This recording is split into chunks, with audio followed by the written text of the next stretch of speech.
Hola, buenas tardes a todos. Empezaremos con la tercera clase de teoría de la medida. Lo primero que veremos es la recta real extendida. Esta nos permitirá a su vez definir las medidas sobre sigma álgebras y después trabajaremos con funciones medibles que toman valores en la recta real extendida. Vamos a definir R barra como R unión el infinito y menos infinito. Al infinito lo vamos a denotar como más infinito ahorita por comodidad en las operaciones que vamos a definir. ¿Y cuáles operaciones? Las operaciones son las siguientes.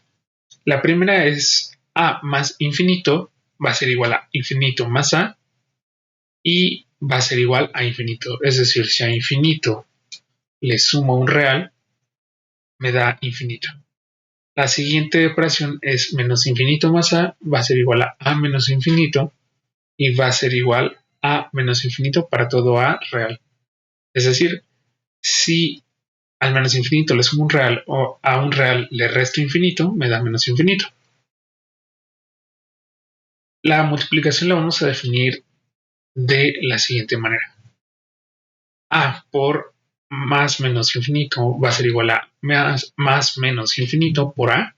Esto va a ser igual a tres cosas. Primero, más menos infinito si A es mayor que 0. Es decir, si multiplico algún número infinito por un real positivo, conserva el signo, va a ser igual a 0 si A es igual a 0. En este caso, esta convención es más que nada utilizada en teoría de la medida. Y vamos a definir como menos más infinito si A es menor que 0. Es decir, si multiplico más menos infinito por un número negativo, me invierte el signo. Las últimas operaciones que vamos a definir es infinito más infinito me da infinito y menos infinito más menos infinito me da menos infinito. Las operaciones que no van a estar permitidas son las siguientes. Al infinito no le puedo restar infinito y a menos infinito no le puedo restar menos infinito. Es decir, no se permite restar infinitos. Tampoco van a estar definidos los cocientes donde el numerador sea más infinito, menos infinito o cero, ¿no? Es decir, no podemos definir A entre infinito, A entre menos infinito o A entre cero. Ahora, sobre R, pues vamos a considerar las operaciones usuales, ¿no? Las que ya conocemos, suma de reales, resta, multiplicación. Vamos a considerar el siguiente orden sobre la recta real extendida, R barra. Primero, sobre R, el orden usual que conocemos de cálculo. Y para todo X en los reales, definimos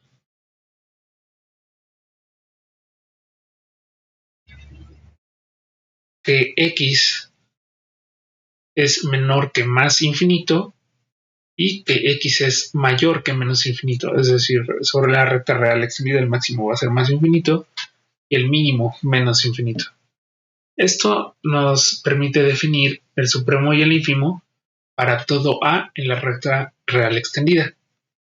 ¿Y cómo lo vamos a definir? El supremo de A va a ser más infinito si más infinito está en el conjunto A o si A es un subconjunto de los reales y no es acotado superiormente. En otro caso lo vamos a definir de la manera usual si A es acotado superiormente, ¿no? Es decir, si A es acotado superiormente, entonces el supremo es la mínima cota superior. Ahora, el ínfimo, ¿cómo lo vamos a definir? Pues lo vamos a definir como menos infinito, primero si menos infinito está en el conjunto A, o si A es un subconjunto de los reales y no es acotado inferiormente. De otro modo lo vamos a definir de la manera usual. Si A es un subconjunto de los reales y si es acotado inferiormente. Es decir, de la manera usual quiere decir que el ínfimo es la máxima cota inferior sobre los reales. Y bueno, bajo esta convención, toda sucesión monótona en R barra tiene límite, aunque este límite puede tomar los valores más infinito o menos infinito.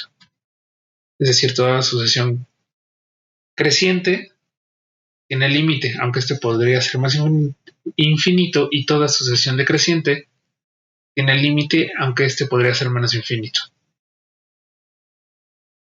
Para toda sucesión de reales extendidos podemos definir el límite superior y el límite inferior de la manera que ya conocí en el análisis, ¿no? El límite superior es el ínfimo sobre n de los supremos de las colas de la sucesión. Y el límite inferior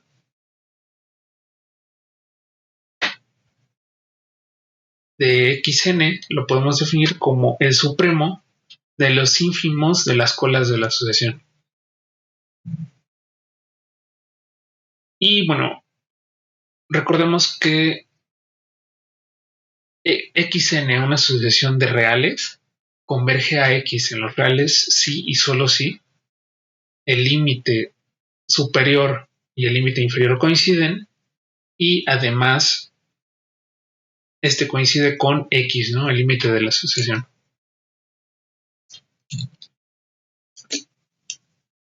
Y bueno, con esto terminamos esta mención sobre la recta real extendida y vamos a empezar con medidas sobre sigma álgebras. Vamos a tomar un subconjunto no vacío y una sigma álgebra de subconjuntos de el conjunto X. Definición 1. Una función mu que va de m al intervalo 0, infinito cerrado, es decir, los reales positivos, incluyendo el infinito, es una medida sobre m o sobre xm. Van a encontrar ambas notaciones en la literatura. Si pasan dos cosas. Primero, que la medida del vacío es igual a 0, es decir, el vacío no mide nada. Y dada una colección numerable de subconjuntos de M, tal que AN intersección AM con N distinto de M, se cumple lo siguiente, que la medida de la unión es igual a la serie de N, desde que N es igual a 1 hasta infinito, de las medidas de los AN. Es decir, si yo tengo subconjuntos, una sucesión de subconjuntos disjuntos, entonces la medida de la unión es igual a la suma de las medidas. Y a esta propiedad se le llama sigma aditividad. Vamos a definir otros conceptos.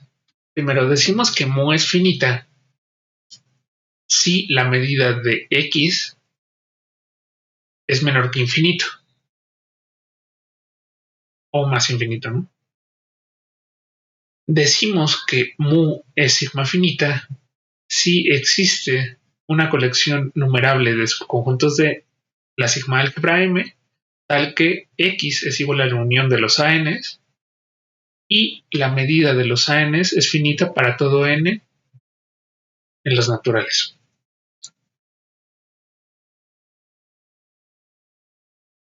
Y decimos que mu es una medida de probabilidad si la medida de x es exactamente igual a 1. Vamos a ver la siguiente definición. Definición 2. Sea x un conjunto y m una sigma álgebra de subconjuntos de x. A la pareja xm se le llama espacio medible. Y dada una medida mu sobre la pareja xm, a la tercia xm mu se le conoce como espacio de medida.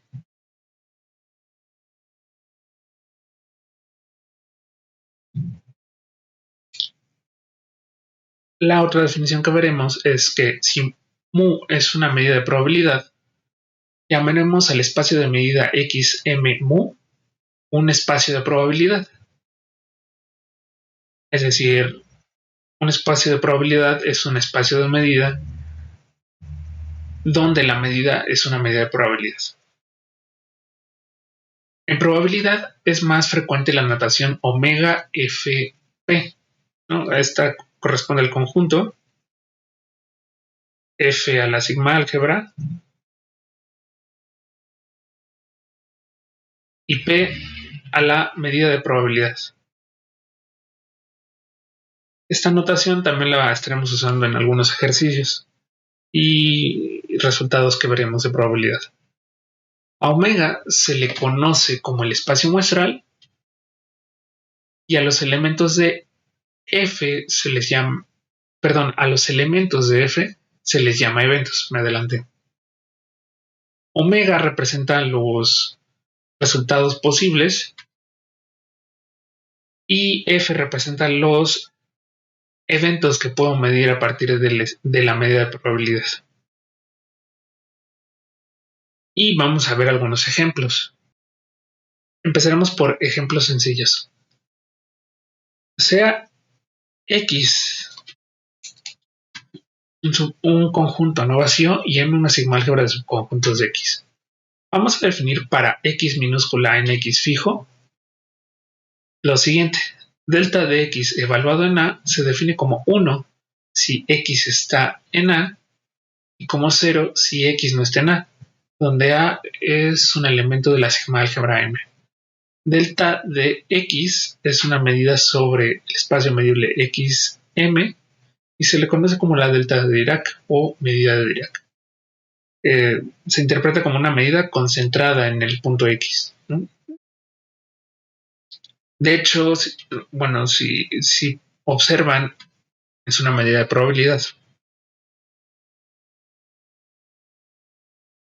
Ahorita lo mencionamos rápidamente y el segundo ejemplo dice lo siguiente. Sea X distinto del vacío y dado A cualquier subconjunto de X definimos mu de A de la siguiente manera. Como la cardinalidad de A, si A es un conjunto finito y más infinito si A es un conjunto infinito. Mu es una medida sobre la pareja X y su potencia y se le conoce como la medida de conteo, precisamente porque, digamos, en el caso de que todo sea finito, me da el número de elementos que tiene un conjunto. Vamos a mostrar que son medidas.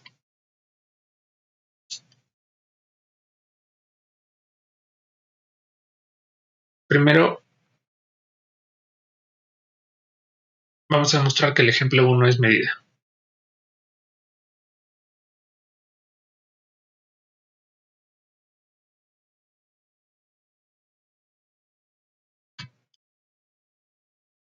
La primera propiedad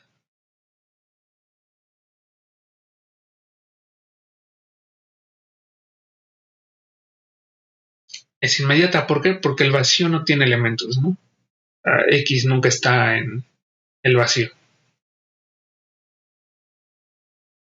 Si recuerdan, era 1 si X está en A y 0 si X no está en A. Ahora vamos a ver la propiedad de sigma aditividad. Sea AN una sucesión de elementos de M tal que AM intersección AN es igual al vacío.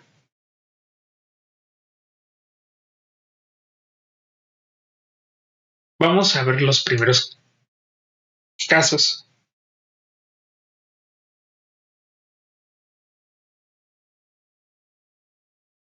Si X está en la unión de los ANs,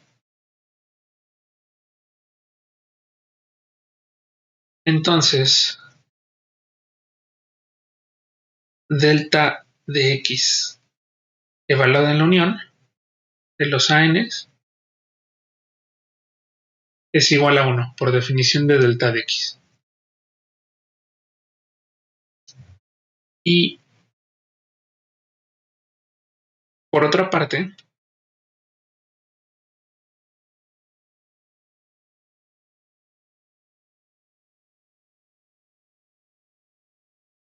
existe un único N0 tal que x está en AN0. Esto se debe a que la intersección de los ANs es vacía para m distinto de n, ¿no? Vamos a ponerlo.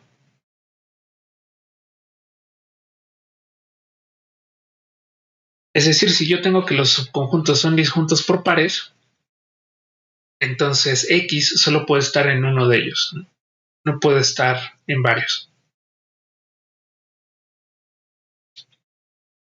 Entonces, ¿qué tenemos? Delta de x en AN0 es igual a 1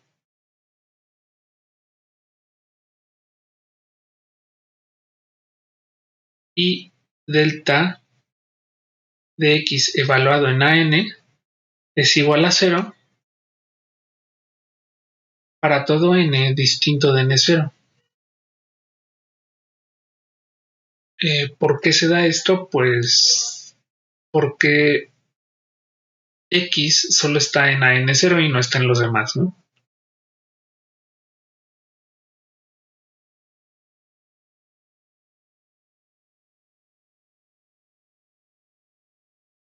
Para n distinto de n0, perdón. Y entonces, por ese lado podemos calcular esta serie, ¿no?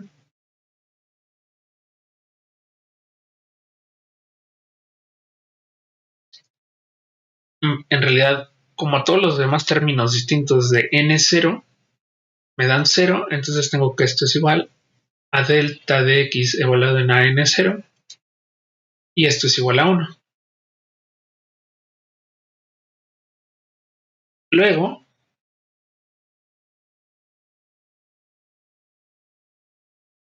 delta de la unión de los ANs coincide con la serie.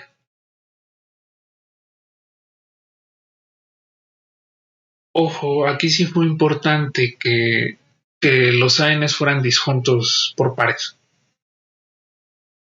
porque así pudimos realizar el cálculo de la serie. Ahora está el otro caso, ¿no? Si x no está en la unión de los ANs, entonces la delta de x en la unión de los ANs es igual a 0 por definición.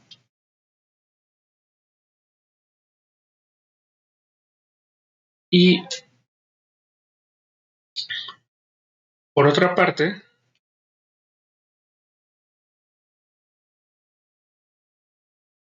como x no está en la unión, entonces no está en ninguno de los ANs, ¿no? X no está en AN para todo n en los naturales, lo cual en términos de la delta de x se traduce como que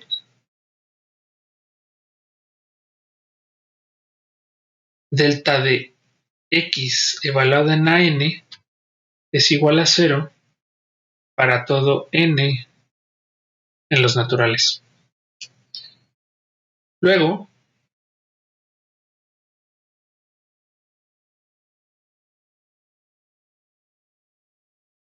en este caso, la serie coincide con delta evaluada en la unión. porque en este caso donde X no está en la unión, pues la serie es una serie con puros términos iguales a cero, ¿no? Entonces, si delta de X vale 1 o 0, ya vimos que coincide con la serie, ¿no?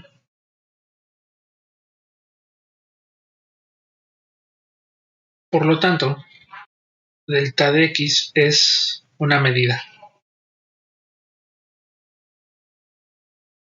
sobre XM. Ahora vamos a ver el ejemplo 2.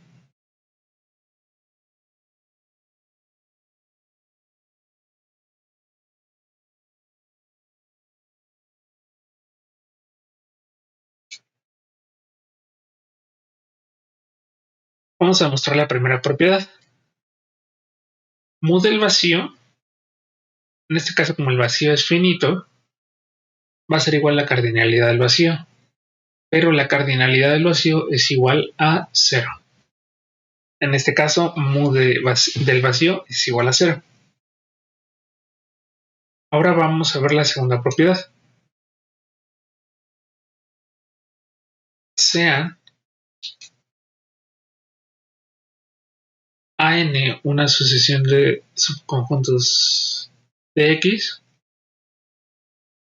tal que AN intersección AM es igual al vacío si N es distinto de M.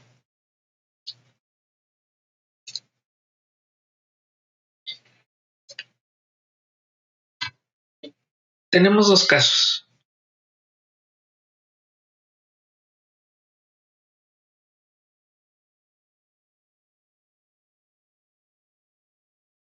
Existe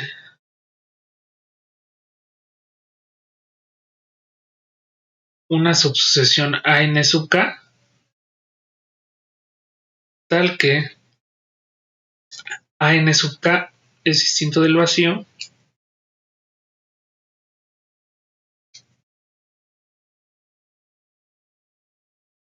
para todo K en los naturales. Es decir, existe una infinidad de subconjuntos ANs tales que AN sub K es distinto del vacío.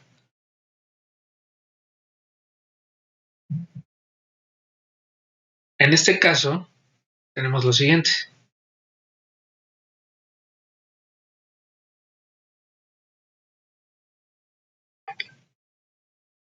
Que mu de AN sub K va a ser mayor o igual que 1 para todo K en los naturales. ¿Por qué? Si AN sub K es infinito, pues tenemos que infinito es mayor que 1 y se cumple, ¿no? En particular la desigualdad estricta. Si AN sub K es finito, entonces mu de AN sub K es igual a su cardinalidad y va a ser mayor o igual que 1 porque al menos tiene un elemento. Luego, si consideramos las sumas parciales de los AN sub K,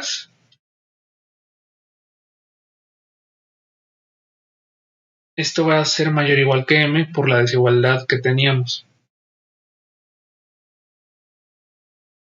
Esto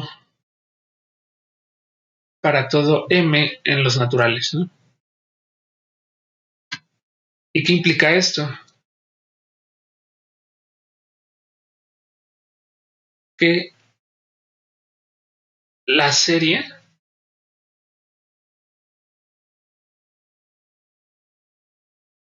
de los AN sub K, que es igual el límite cuando N tiende a infinito de las sumas parciales, es igual a infinito.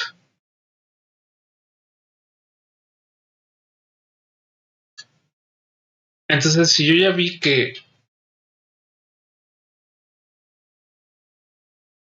una sucesión de términos de la sucesión original suma infinito, tenemos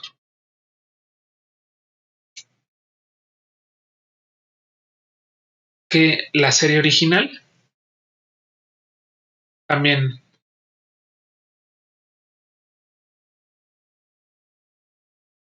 va a ser infinita, ¿no? Aquí sí es importante que los términos sean no negativos para concluir esto, ¿no? Bueno, esto de hecho es igual a infinito, ¿no?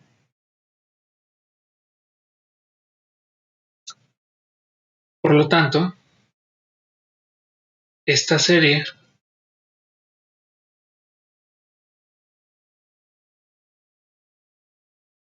también es igual a infinito.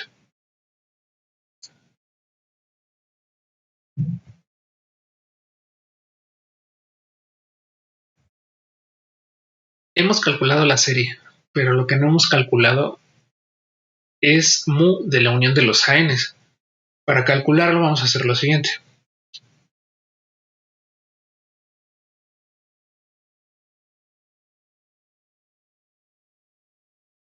Como yo sé que esa subsucesión AN sub K tiene algún elemento, vamos a extraer un subconjunto de la unión que sea infinito.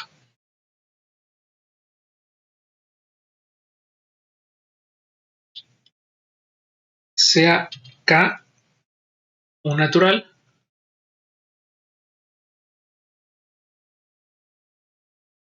entonces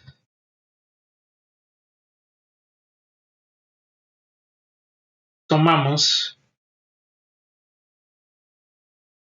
X sub K en AN sub K.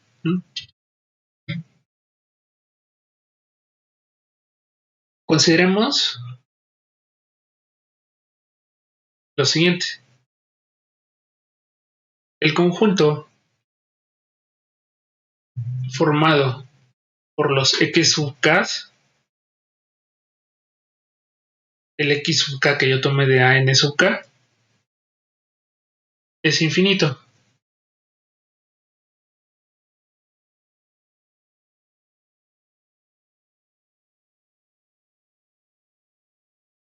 Pues la asignación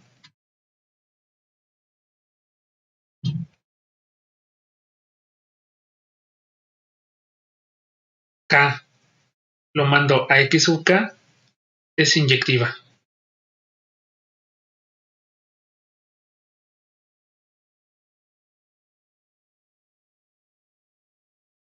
De hecho es infinito numerable, ¿no?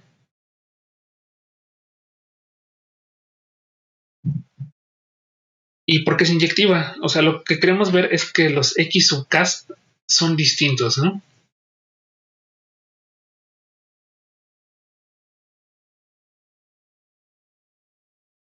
Pues AN sub K intersección AN sub J es igual al vacío para K distinto de J,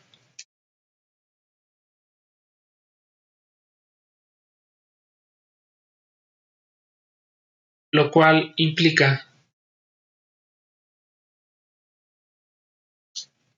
que X sub K es distinto de X sub J, es decir, X sub K no puede ser igual a X sub J porque el conjunto AN sub K es disjunto de AN sub J, no tiene ningún elemento en común.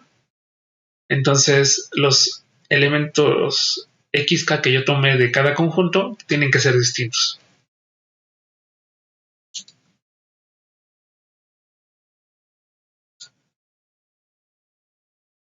Y como el subconjunto X sub K está contenido en la unión de los AN sub K,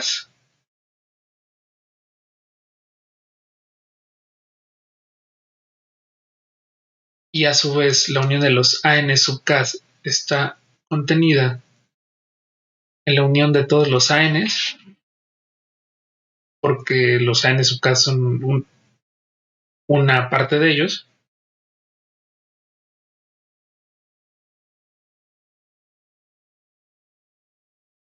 tenemos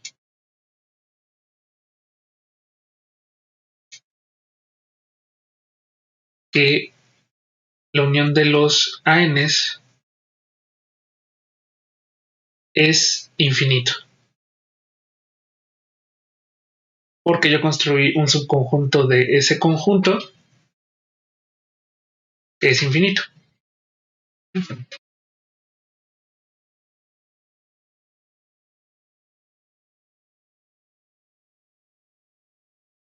Y como ya vi que la unión de los ANs es infinito, yo tengo que mu de la unión de los ANs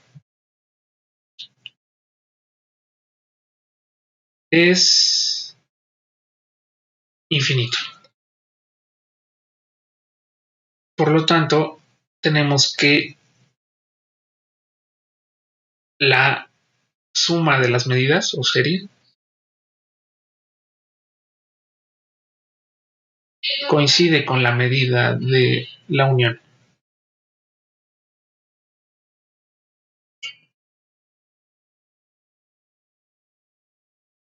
El segundo caso es el siguiente.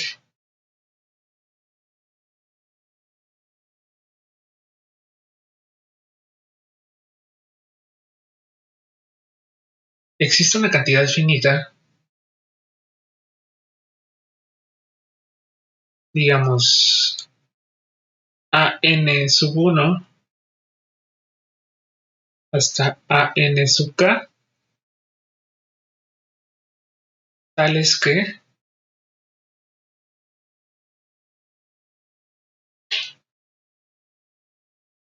an es igual al vacío para todo n distinto de esos subíndices finitos de los ANs.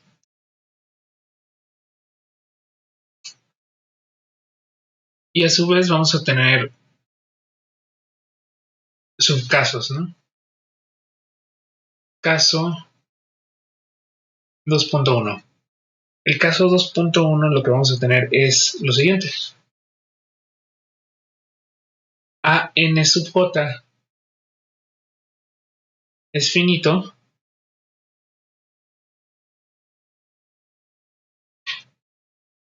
para todo j desde 1 hasta k.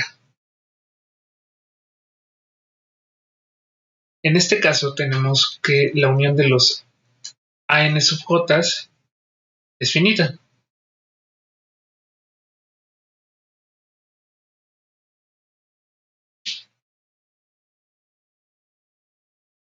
Unión finita de conjuntos finitos es finita. Entonces tenemos lo siguiente.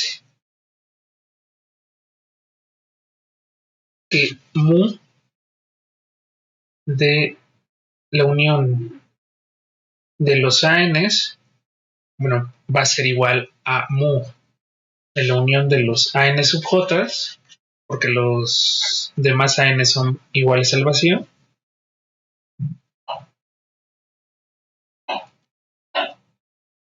Y como la unión es finita, esto va a ser igual a la cardinalidad de la unión de los AN sub j. Y ahora, ¿qué pasa? Aquí tenemos que an sub j intersección an sub i es igual al vacío si i es distinto de j, ¿no? Porque por hipótesis tenemos que los ANs eran disjuntos por pares. Entonces, por propiedades de cardinalidad, esto en realidad es igual a la suma desde que j es igual a 1 hasta acá de las cardinalidades de los AN sub j. Y como cada AN sub j es finito, por definición esto es igual a la suma desde que j es igual a 1 hasta acá de mu de AN sub j. Y nuevamente vamos a tener que esto en realidad es la serie desde que n es igual a 1 hasta infinito de mu de los ANs. Todo esto, pues, mu de AN es igual a 0 para todo n distinto de los índices n sub j.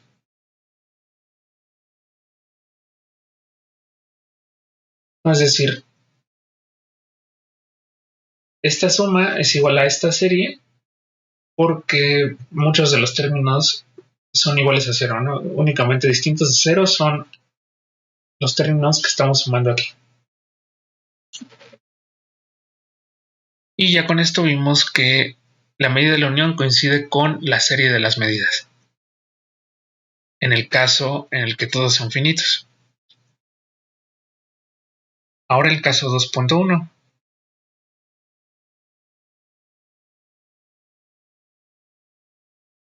En el caso 2.1, que tenemos que existe AN sub j tal que AN sub j es infinito.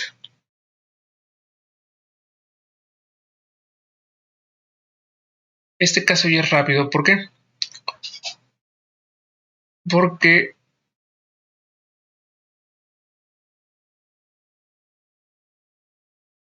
ya tenemos entonces que la unión de todos los ANs es infinito, porque contiene a un subconjunto infinito, y por definición la medida de la unión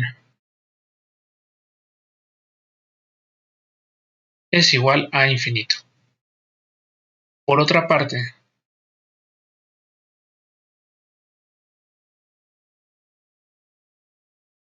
tenemos que la serie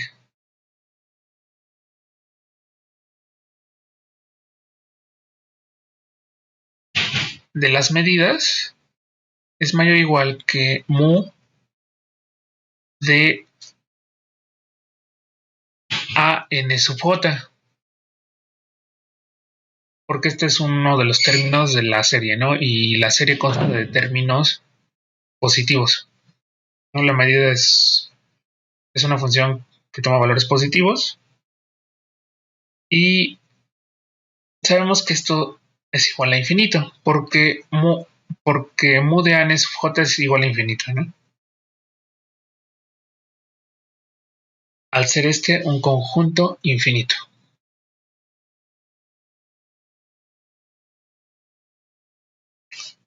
Ahora, ya con esto pues concluimos que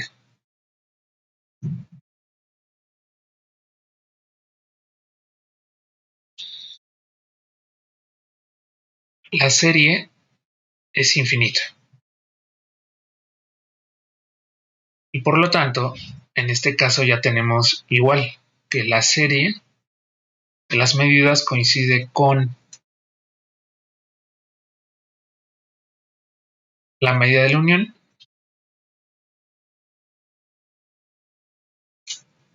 y como ya probamos todos los casos y subcasos posibles, mu es una medida, la medida de conteo, sobre X y todos sus subconjuntos. Y con esto acabamos los ejemplos. Ahora vamos a ver unas pequeñas observaciones antes de terminar. Observación 1. Delta de X, la delta de Dirac, es una medida de probabilidad.